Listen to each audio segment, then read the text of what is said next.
नमस्कार।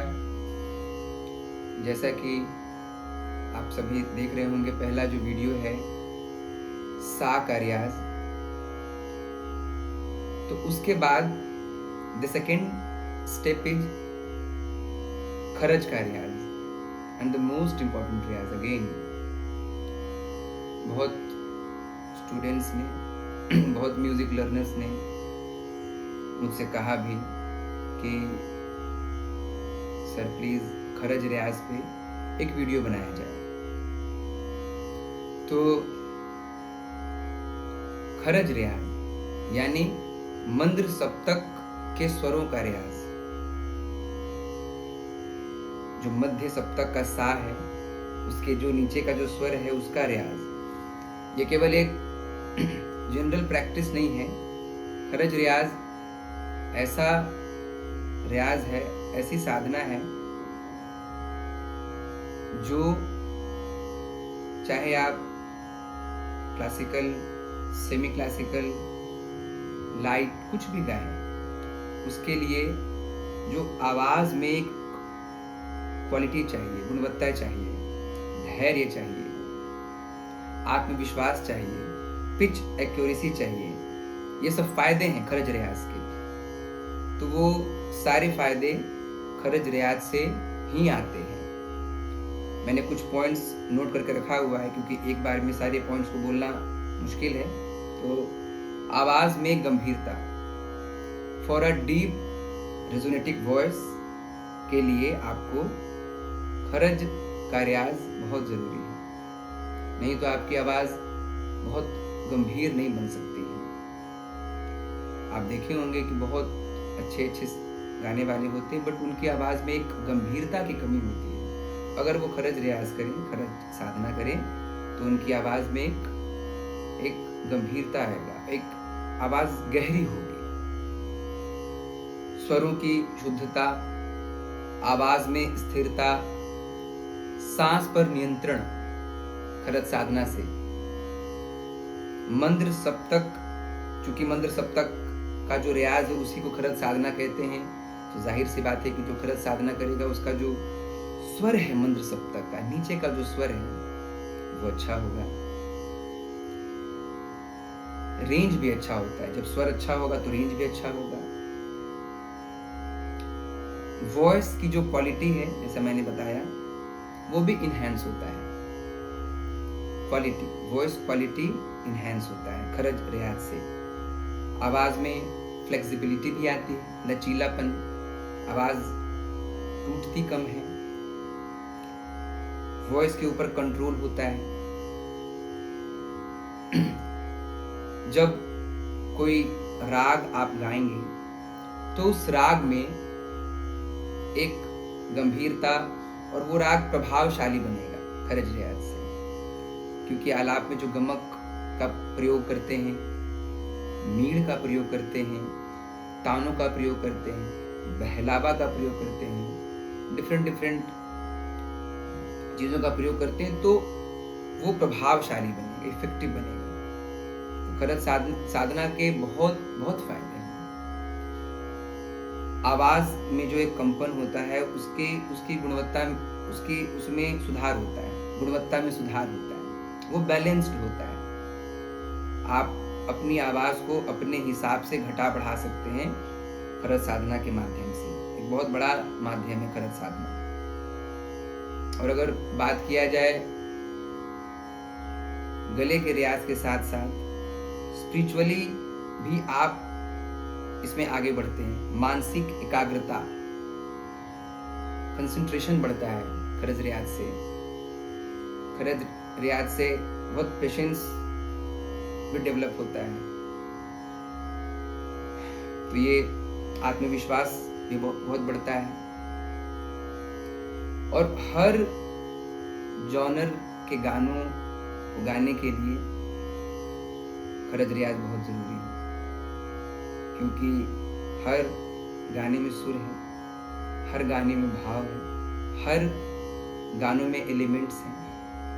तो वो एलिमेंट्स जितना अधिक प्रभावशाली होगा, आपका गाना उतना ही अधिक प्रभावशाली ऑटोमेटिक हो जाएगा। तो खरज साधना एकमात्र मंत्र सप्तक का रियाज नहीं है। खरज साधना से मुझे तो लगता है कि सा लगाने का तरीका और खरज साधना जिस स्टूडेंट्स को अच्छे से आ जाएगा, टेक्निकली बात कर रहे हैं, समझ आ जाएगा, वो इन सब चीज़ों, उनके गले में जितना मैंने अभी टर्म्स बताया है, उनके गले में ये सब चीज़ें दिखेंगी, जो कि बहुत बहुत प्रभावशाली है। पहला तो ये। अब मैं बात करता हूँ खरज साधना कैसे करें। तो देखिए, हर घराने में अलग अलग तरीके से खरज साधना करते हैं। लेकिन मैं, ऐसे तो मैं किराना घराना से बिलोंग करता हूँ, लेकिन मैं एक जनरल खरज साधना मैं बताऊंगा। और खरज साधना को करने के बहुत सारे तरीके भी हैं। तो मैं चाहूंगा कि सबसे सिंपल तरीके से खरज साधना को मैं बताऊं। आप जो पहला जो मेरा वीडियो है सा लगाने का जो तरीका है, उसको सुन के अभ्यास करिए, उसको समझिए, और उस अभ्यास के बाद द सेकेंड स्टेप इज खरज साधना। तो सी शार्प पिच है और 100 BPM मैं तबला लगा लेता हूँ, 3 ता लगा लेता हूँ, क्योंकि इसका जो विभाग है वो 4-4-4 का है, तो that is easy to understand. तो मैं खरज साधना में बताता हूँ आपको। ये सी शार्प पिच है और 100 BPM में तबला प्ले कर रहा हूँ। जिनके पास सुविधा नहीं, वो अपने हाथ से भी ताली खाली देकर वो इस चीज को कर सकते हैं। तो जैसे ही आप सा लगा लिए,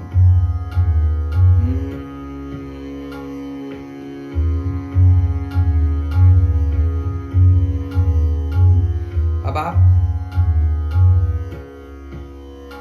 एक स्वर केवल नीचे आएंगे, विच इज नी, फिर आप सा पे आ जाएंगे, फिर एक और नीचे जाएंगे, फिर आप नी गाते हुए सा पे आ जाएंगे, फिर आप प तक। पहले मैं प तक बताता हूँ और आप लोग मेरे साथ अभ्यास करें। आप लोगों को मैं समय दूंगा, अभ्यास कीजिए साथ में, मैं गाऊंगा, उसके पीछे आप लोग गाएंगे साथ साथ। 1-2 बार आप सुनिएगा मेरा, उसके बाद गाइएगा। बीच बीच में आप पानी पी सकते हैं, एक सिप पी सकते हैं। पहले आप हमिंग से ही करें, बेटर।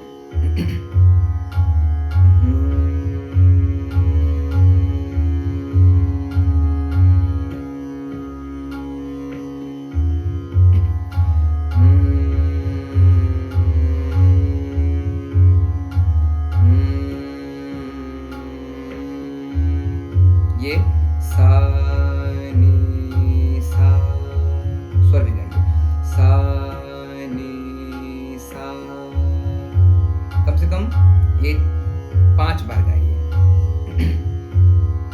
सा नी सा, सा नी सा, सा नी सा, सा नी सा, सा नी सा, गाइए, सा नी सा, सा नी सा, सा नी सा। अब ध तक जाएंगे, 1-2 बार सुनिएगा, आप फिर गाएंगे। सा सा नी ध नी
हर किसी की आवाज जरूरी नहीं है कि मंद्र सप्तक का सा तक चला जाए।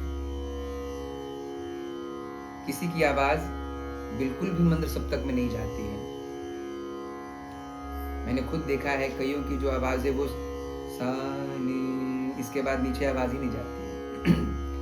तो उसके लिए घबराना नहीं है किसी को। आप जहां तक आपकी आवाज जाए वहीं तक गाना है। आवाज के साथ जबरदस्ती नहीं करना है, स्ट्रेस नहीं देना है। आवाज नीचे लग नहीं रही है और जबरदस्ती अपनी आवाज को ले जा रहे हैं, जबरदस्ती कर रहे हैं, तो उससे आपकी आवाज अच्छी नहीं होगी बल्कि खराब हो जाएगी। तो इस चीज का आपको ध्यान रखना होगा। जहां तक आपकी आवाज ध तक जा रही है आप ध तक ही गाइए, फिर आप सा तक आ जाइए। और इस प्रोसेस को अगर आप कुछ दिन तक करते रहते हैं, कोई स्पेसिफिक डेट नहीं कह सकते हैं, डे नहीं कह सकते हैं, कुछ दिन तक करते रहते हैं, तो 7 से 10 दिन होते होते, 15 दिन होते होते एक स्वर नीचे चला ही जाएगा आपका। टेक्निकली अगर आप सही गाते हैं तो, जो कि थोड़ा टफ है समझना। आप याद रखिए, तुरंत संगीत और इसका रियाज विद प्रॉपर टेक्निक तुरंत नहीं आता है। आपको एक अच्छा खासा टाइम देना होगा। If you lose your patience, आप का कुछ नहीं हो सकता है। इसलिए आपको थोड़ा पेशेंस रखकर अभ्यास करना होगा। Because this is the classical music, you have to understand this. This is the root music for all the music, for all the genres. तो आपको इस चीज को समझना पड़ेगा और तब रियाज करना पड़ेगा। तो अभी मैंने प तक रियाज किया है, तो जनरली प तक सबकी आवाज चली ही जाती है। तो प तक इज वेरी इंपॉर्टेंट। और नहीं जा रही है तो जो जैसा मैंने बताया नी तक जा रही है तो नी का ही अभ्यास करें। नी सा नी सा नी सा नी कर सकते हैं, सरगम में कर सकते हैं, सरगम में करना ही है, आकार में कर सकते हैं, हमिंग में कर सकते हैं। तो ये अभ्यास करेंगे। बहुत देर देर तक स्वर पे नहीं रुक, शुरुआत में नहीं रुके। मैं जैसा बता रहा हूँ वैसा ही अभ्यास करेंगे। This is for the beginners.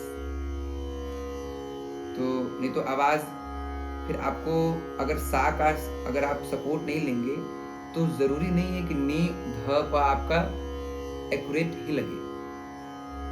इसलिए आपको जरूरी है कि थोड़ा आप 100 BPM बजा लें और लाइक अलंकार एक स्पीड लेके, एक लय लेके आपको प्रैक्टिस करना है। उससे आपकी जो आवाज है ज्यादा अच्छे से सुर में लगेगी, सुर में मतलब सुर में मिलेगी।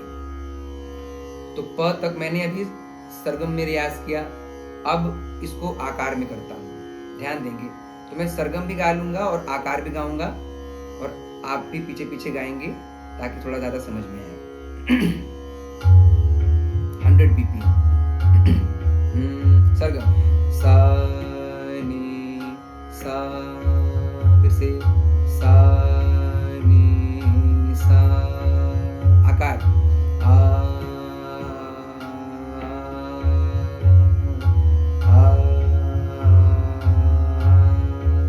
ध तक सा सा नी ध नी सा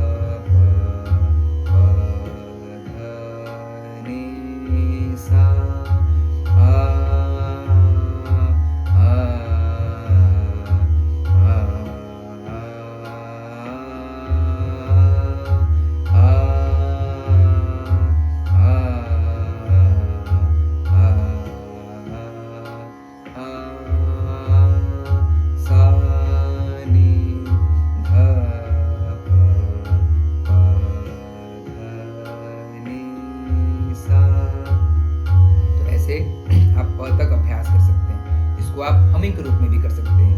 2-2, 3-3 बार एक स्वर को, फिर सा पे आ गए, फिर ध तक आए, फिर सा पे आ गए, फिर प तक आए, ऐसे कर सकते हैं हमिंग पे।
ये मैंने प तक बताया। अब आप जिनकी आवाज़ प से नीचे भी जाती है, म जाती है, ग जाती है, रे जाती है, सा जाती है, बहुत अच्छी बात है। तो आप इसी प्रक्रिया को म ग तक ले जा सकते हैं। उसके बाद फिर धीरे धीरे आप वापस आ सकते हैं, जैसे मैंने बताया। एक बार मैं ग तक गाता हूँ, आप लोग मेरे साथ ग तक गाएं। सेम रहेगा, इसी चीज़ को रिपीट करेंगे। धा धा धिन धिन धा। कहीं से भी, या खाली से शुरू करें या सम से शुरू करें, कोई दिक्कत नहीं, क्योंकि कोई बंदिश है नहीं कि जिसका एक कोई निश्चित मात्रा होता है उठाने का, तो कोई प्रॉब्लम नहीं। आप सम से भी शुरू कर सकते हैं, खाली से भी शुरू कर सकते हैं। और अभ्यास करते करते 3 ताल को थोड़ा सुनते भी रहें। उससे क्या होगा कि आपका जो ताल का जो बोल है, जो छंद है, वो भी क्लियर होगा धीरे धीरे, जिससे आप अगर आगे बंदिश गाते हैं, तान गाते हैं, तो आराम से आप कहीं से भी आप उठा लेंगे, आपको समझ आ जाएगी। तो ये कर सकते हैं। तो मैं ग तक गाता हूँ, आप लोग सब साथ में गाइए। सा नी सा, सा नी ध नी सा, सा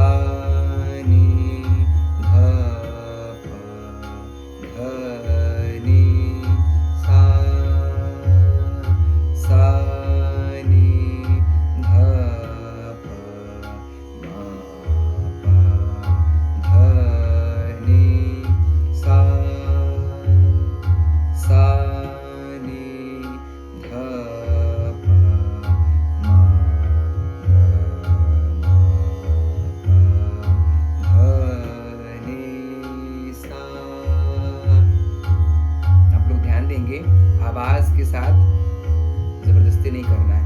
आवाज नीचे नहीं जा रही है, और एज फॉर एग्जाम्पल जैसे ये है, अब सपोज कि आवाज म को नहीं जा रही है, अब जबरदस्ती म पे आवाज को जबरदस्ती कर रहे हैं, आवाज के साथ कर रहे हैं, तो ये गलत हो जाएगा। कोई भी जरूरत है ही नहीं।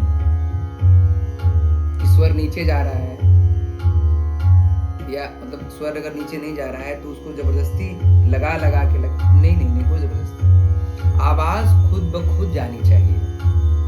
आवाज में, अच्छा याद रखें, आवाज में जो टोन है, साउंड, वो बरकरार रहना चाहिए। ऐसा नहीं कि आप क्या गा रहे हैं कुछ समझ ही नहीं आ रही। जैसे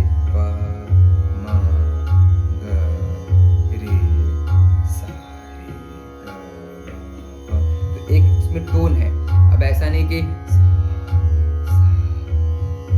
आवाज ही नहीं आ रही, तो ऐसे भी नहीं करना है। जहां तक जाए,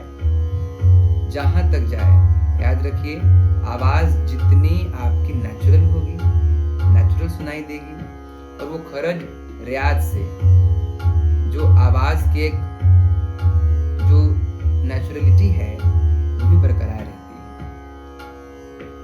तो आपकी आवाज में टोन, प्रॉपर टोन सुनाई देना चाहिए। तो जहां तक आपकी आवाज जा रही है, मतलब आपकी आवाज में टोन सुनाई दे रही है, वहीं तक आपको रियाज करना है। टोन सुनाई देना बंद, आपको रियाज बंद कर देना है, मतलब नीचे नहीं ले जाना है। फिर आपको जहां तक आपकी आवाज जा रही है वहीं तक आपको रियाज करना है। कुछ दिन के बाद आप देखेंगे कि नीचे का जो स्वर है, जो नहीं लग रहा था, जो नहीं जा रहा था, जिसमें आपकी जो आवाज सुनाई नहीं दे रही थी, वो लग जाएगा स्वर, उसमें आवाज सुनाई देगी आपको। तब आप मानिएगा कि आपका रियाज ठीक हो रहा है, अदरवाइज नहीं। ठीक है, तो इस चीज को ध्यान रखेंगे। रियाज, प्रैक्टिस जबरदस्ती का विषय नहीं है। प्रैक्टिस नेचुरल तरीके से किया जाता है। ये एक नेचुरल इंस्ट्रूमेंट है, इसको जितना आप नेचुरल रखेंगे उतना ही अच्छा है। अदरवाइज जो वॉइस की जो क्वालिटी है वो इनहेंस नहीं होगी। जोर जबरदस्ती करने से आवाज खराब हो जाती है। आप बहुत लोगों को देखे होंगे कि अपनी आवाज के साथ इतना जबरदस्ती करते हैं, इतना जबरदस्ती कर, मैंने तो बहुत लोगों को देखा है कि उनकी आवाज ही खराब हो जाती है। आवाज बहुत मुलायम होता है, बहुत सॉफ्ट, वो जो वोकल कॉर्ड होता है बहुत मुलायम होता है, बहुत सॉफ्ट होता है। और सबकी अपनी अपनी आवाज होती है, उसे घबराना नहीं है आप सभी को। किसी की आवाज थोड़ी पतली होती है, तो जिसकी आवाज पतली होती है उसकी जो आवाज है वो खरज, मतलब मंद्र सप्तक में बहुत नहीं खिलेगा। Don't worry, just practise. आप 1 साल अभ्यास करें, 2 साल अभ्यास करें, हो जाएगा। और जिसकी आवाज, किसी की आवाज ही होती है बहुत डीप आवाज होती है, थोड़ी मोटी आवाज होती है, बेस जिसको कहते हैं। मोटी आवाज कहने का मतलब ये है कि बेस, उसकी आवाज में बेस है।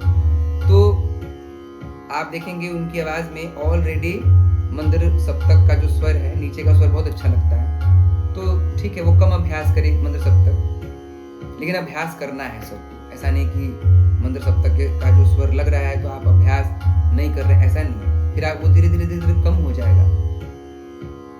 तो मंद्र सप्तक इज फॉर ऑल, जैसे सा इज फॉर ऑल, वैसे ही मंद्र सप्तक का रियाज इज फॉर ऑल, अलंकार इज फॉर ऑल। कुछ रियाज ऐसा होता है जो सबों के लिए होता है। इस चीज को समझना बहुत जरूरी है। It's a very very serious topic to understand and to practice.